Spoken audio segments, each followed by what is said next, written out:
Sir, ano pong ginagawa niyo dyan? Ay sir, naghahanap kasi ako ng mga tools na wala pa sa buildmate.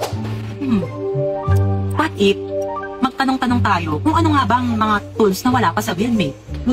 Let's go! Ayun guys, simulan natin. Nandito sila. Anong sa tingin mong tools ang wala pa sa buildmate? So far, parang wala naman na. Parang lahat na nasa Parang lahat buildmate pa, ma'am, no? naka-buildmate. Sige ma'am, thank you po. Ay, si sir. Sir, may tanong ako. Renato. Sir Renato, ano po sa tingin yung tools ang wala pa sa buildmate? Lahat ng doors nandito. Wow! So ayan mga ka-buildmate, nalaman natin ngayon na lahat ng tools mula hand tools, power tools, at accessories ay nandito na. Ano pang hinihintay nyo? Buildmate na! Dahil sa Buildmate, legit!